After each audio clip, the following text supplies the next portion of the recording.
Once sharing the same platform, the Mazda 6 and Ford Fusion have gone their separate ways, and they are now completely unique vehicles.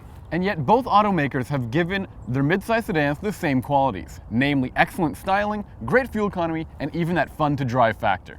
Now, which one of these two vehicles is better looking, we'll leave up to you. But which one's the better vehicle overall, we'll leave that up to us.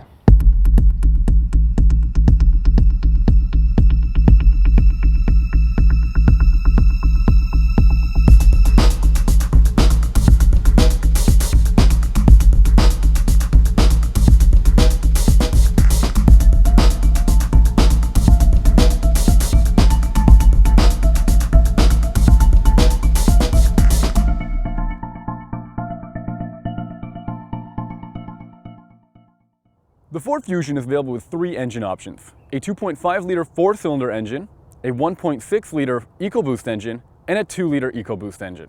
The engine we have is the 1.6-liter, which is turbocharged to 178 horsepower and 184 pound-feet of torque.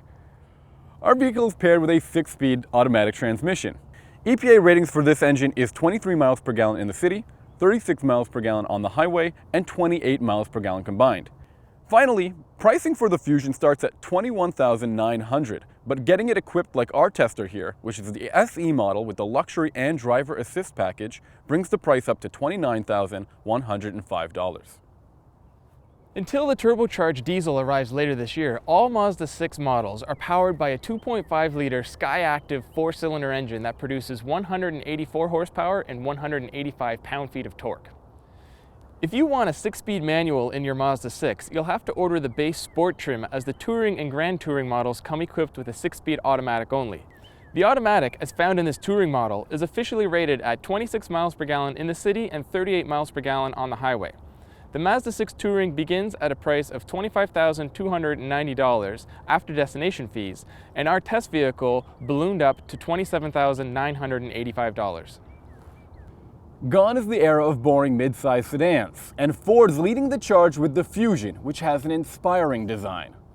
The first thing you'll notice is the big Aston Martin-like grille, which gives this family car a menacing grimace and some serious presence on the road for a family car. There's a nice set of fog lights up front, a chrome-tipped exhaust exit out back, and slick turn signal indicators on the side view mirrors. The 6 is the latest Mazda to wear the company's new Kodo design language, and like the CX-5, looks great.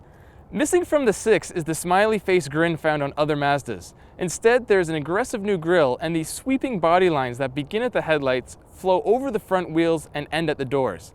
The car looks just as good from behind thanks to dual chrome exhaust tips and smoke taillights. As gorgeous as the Fusion is on the outside, it doesn't help it much when it comes to the interior. If it wasn't for My Ford Touch and these two gorgeous LCD screens, we'd have a pretty boring cabin. And I still have some gripes when it comes to My Ford Touch. These buttons below the touchscreen are a little finicky, requiring extra attention when you start driving. And the main touchscreen is a little slow, but it is pretty intuitive. Each corner of the screen is dedicated to a specific function of the infotainment system, like the climate control, the audio controls, your phone, and navigation. Overall, you'll find the Fusion much more spacious. It has more headroom in the front and the rear than the Mazda. The Mazda 6 interior has been winning awards, and for good reason. It doesn't have the flashy dual screens of the Fusion or the customizable gauge cluster, but all the materials are covered in great soft touch material, and where there isn't the soft touch material, there's nice piano black trim that's been used in a restrained way. Now, the interior is a conservative design, but it still looks very elegant and surpasses those in, say, the Sonata or the Altima. Unlike the Fusion, the Mazda 6 has one of the easiest infotainment and Hvac systems to use.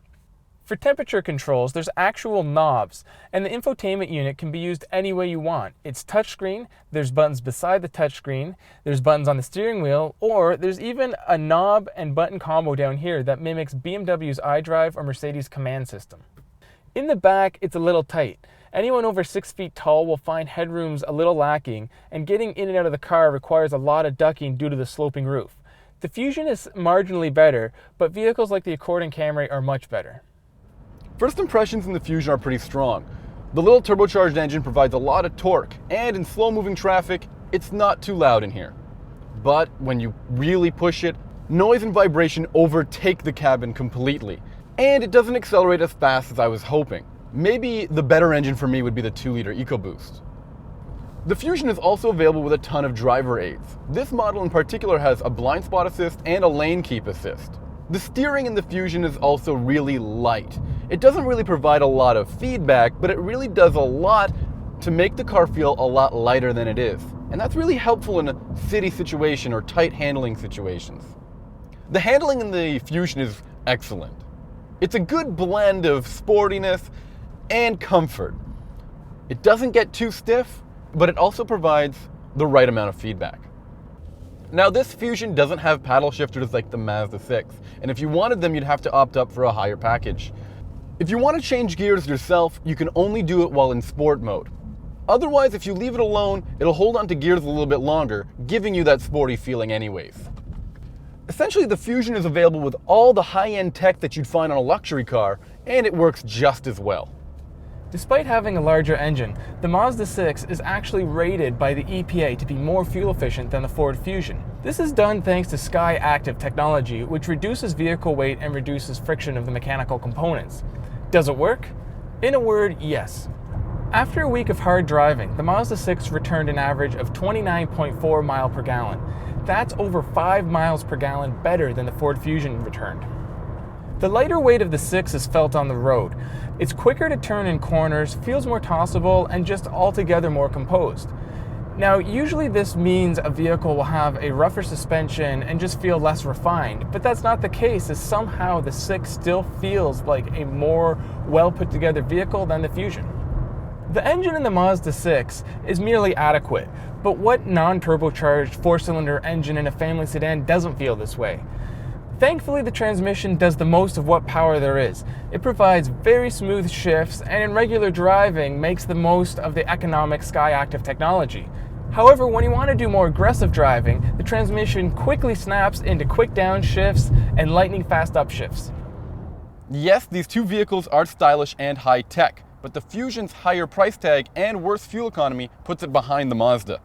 Not only that, but we found the Fusion to be less refined to drive than the 6, which was the ultimate winner in this comparison. Those who are looking to buy a Honda Accord, Toyota Camry, or the Ford Fusion need to take a look at the Mazda6. It's gone from an also-ran in the segment to top of the class. We feel it's going to be a huge hit for Mazda this year.